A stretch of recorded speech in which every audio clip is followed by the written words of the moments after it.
J'espère sincèrement que tout roule pour vous, que la forme est au rendez-vous. Cette fois, changement de décor, nouveau spot, atmosphère inédite. Parce que bon, faire les mêmes directs avec les mêmes murs en arrière-plan, ça va un moment, non ? Alors on a décidé de casser un peu la routine. Aujourd'hui, on s'offre un peu d'exotisme. On est à Alger. Enfin, disons plutôt que si je n'ai pas pu embarquer pour Alger, eh bien c'est Alger que j'ai fait venir à moi. Voilà. C'est une manière, comme une autre, de voyager sans bouger. Donc, vous l'avez compris, Alger est présente, derrière nous, en images, mais ce qui nous intéresse, c'est ce qui se passe devant nous, l'actualité brûlante du pays. Un peu plus tôt, on vous a partagé une émission qui a, disons-le franchement, enflammé la toile. Vos partages, vos réactions, vos commentaires ont fusé de partout.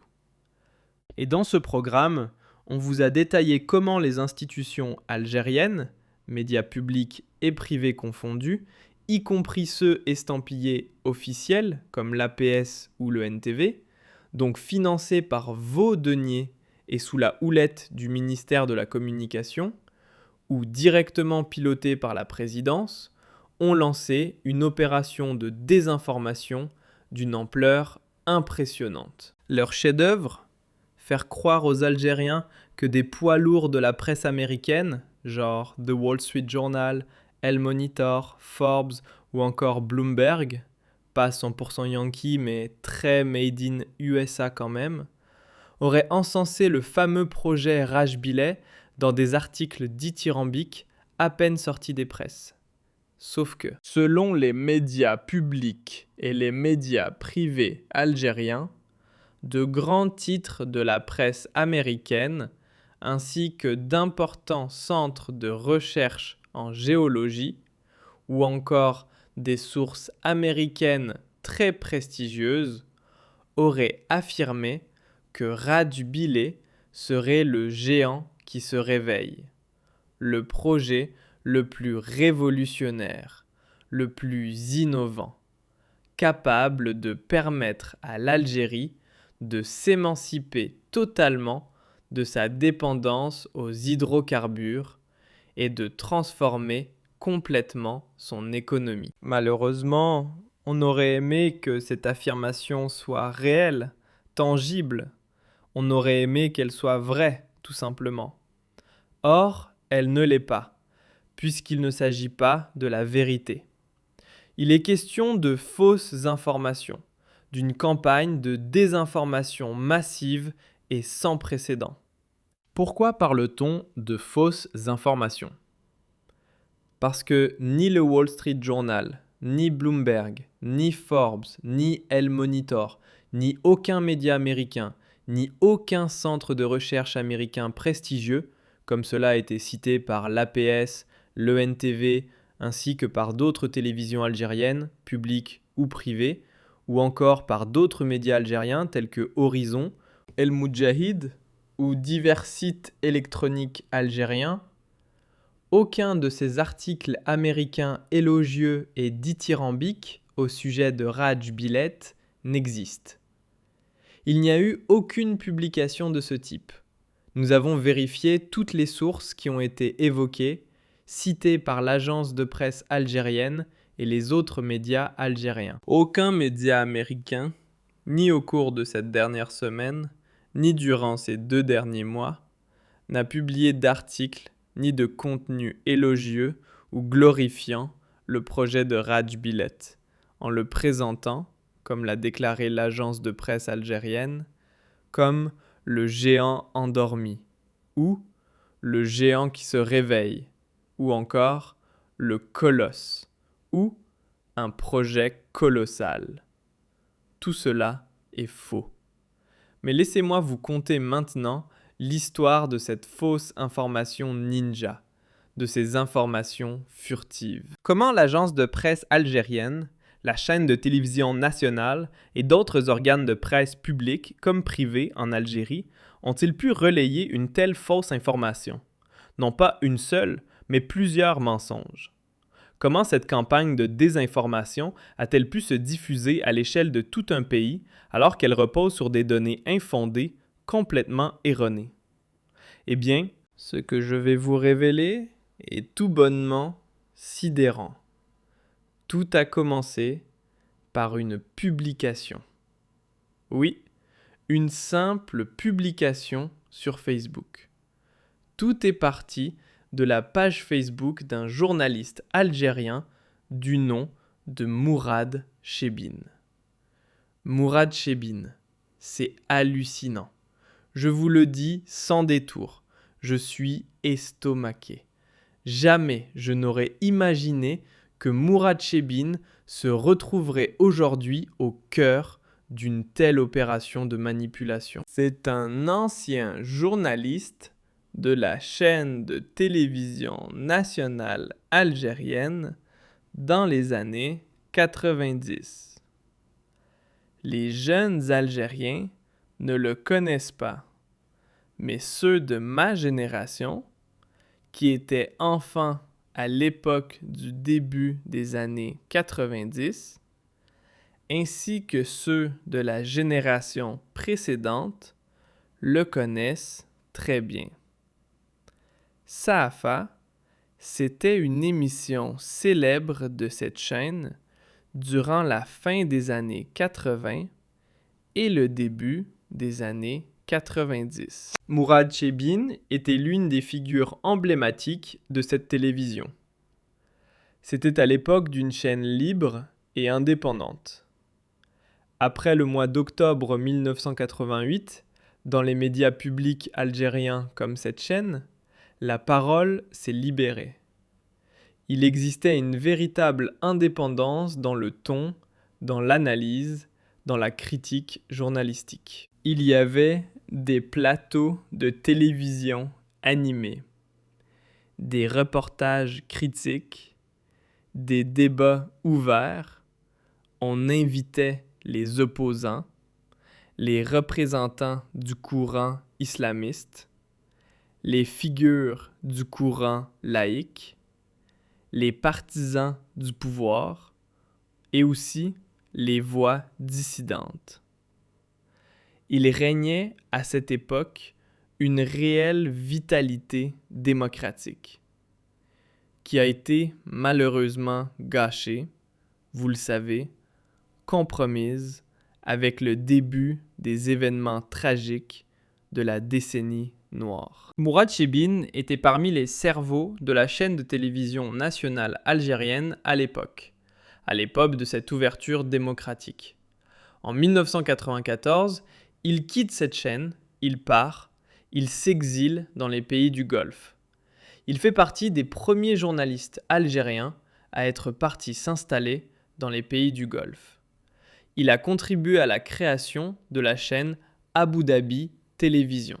Ensuite, il est resté rédacteur en chef, selon mes informations, pendant 12 ans au sein d'Abu Dhabi Télévision, qui faisait partie des premières chaînes satellitaires arabes. Par la suite, il est parti s'installer aux États-Unis d'Amérique pour diriger Al-Oura, pour participer à la création de cette chaîne. Al-Oura, c'est la chaîne panarabe financée par le Congrès des États-Unis d'Amérique. Et les États-Unis d'Amérique ont voulu faire de Al-Oura la concurrente d'Al Jazeera, d'Al Arabiya et des autres télévisions satellitaires arabes. Donc, c'est un journaliste crédible. Tout ce que l'on connaît de lui, c'est qu'il est un journaliste crédible. Sauf que, celles et ceux qui connaissent bien Mourad Chebine et qui le connaissent personnellement savent que Mourad Chebine a un style d'écriture. Il a un style d'écriture satirique. C'est quelqu'un qui aime la satire, qui aime l'humour critique, etc. Et sur sa page Facebook, il publie des billets. Il publie des analyses, des commentaires sur l'actualité nationale et internationale. Et c'est lui, et cela depuis un jour, plus précisément depuis 48 heures, c'est lui qui a rédigé sur sa page Facebook que vous pouvez consulter. Il y a publié un billet intitulé en arabe. Je traduis ici en français.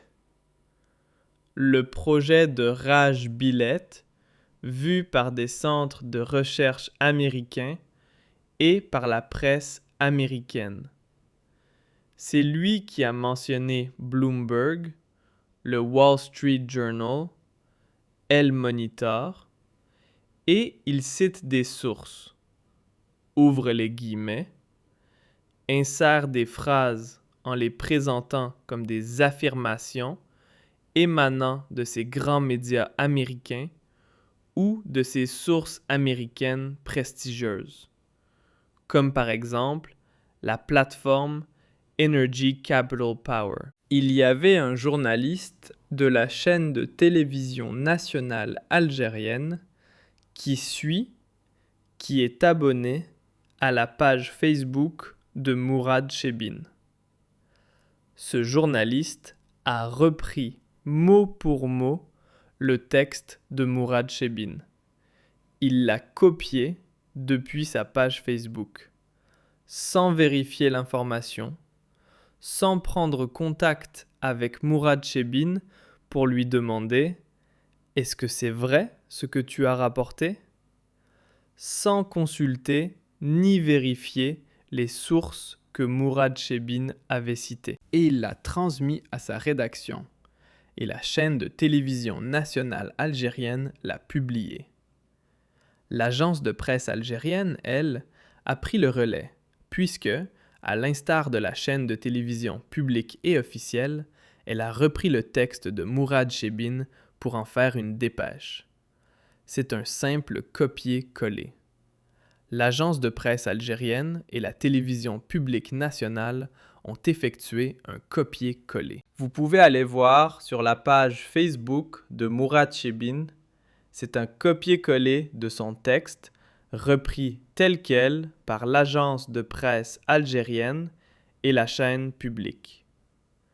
Lorsque l'agence de presse a diffusé sa dépêche, automatiquement, tel un troupeau, oui, littéralement comme un troupeau, la presse algérienne, qui n'est ni indépendante ni libre, gangrenée par la censure et l'autocensure, a republié intégralement cette dépêche. Vous avez El Moudjahid, Horizon, les journaux privés, El Nahar Télévision, El Hayat. Tout cela a été diffusé. Cela s'est répandu comme une traînée de poudre. Tout le monde a pensé, puisque cela vient de l'agence de presse algérienne, une agence d'État, alors si elle affirme ou relaie une information, c'est qu'elle est confirmée. Car l'agence de presse algérienne a une obligation éthique, morale et déontologique de ne publier que des informations validées par des sources officielles. L'agence de presse algérienne est une source officielle. C'est comme l'agence France Presse en France ou Reuters, une agence de presse qui a le statut de service public. C'est un organisme public. Donc, la presse algérienne a pensé que c'était vrai. Ils n'ont pas vérifié. Personne n'a vérifié dans ce pays qu'est l'Algérie. La médiocrité ambiante, il y a la médiocrité concernante. Personne, je dis bien personne, n'a vérifié quoi que ce soit. Ils ont tous repris un texte copié-collé depuis la page Facebook d'un ancien journaliste. Ils ont tous cru que tout ce qui avait été dit dans ce texte était vrai.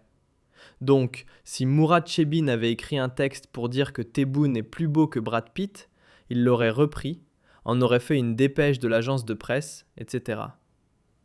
Tebboune est plus beau que Brad Pitt. Il a gagné Miss Univers. Si quelqu'un avait dit, je ne sais pas moi, que Messi allait venir entraîner l'équipe nationale d'Algérie, il l'aurait présenté comme parole d'évangile. Alors que Mourad Chebine est un être humain, il peut se tromper. Et il sait tromper.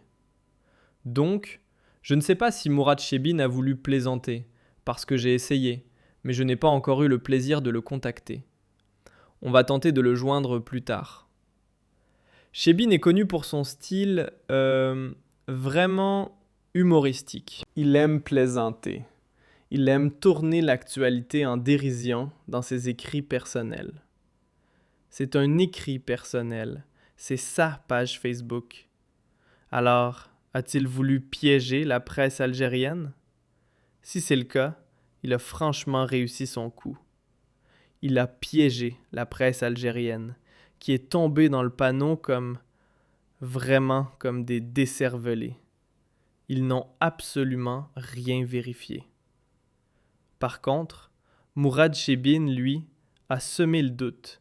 Il a semé le trouble. Parce que lorsqu'il a publié un texte explicatif sur sa page Facebook, car il a certainement été contacté, puisque moi, Fodil, ainsi que plusieurs autres journalistes, entre guillemets, qui essaient d'être sérieux, au moins, on a vérifié l'information, eh bien, on a constaté qu'il n'y avait ni journal, ni Monitor, ni Forbes. Personne n'a parlé de Raj Bilé, personne n'a mentionné Raj Bilé.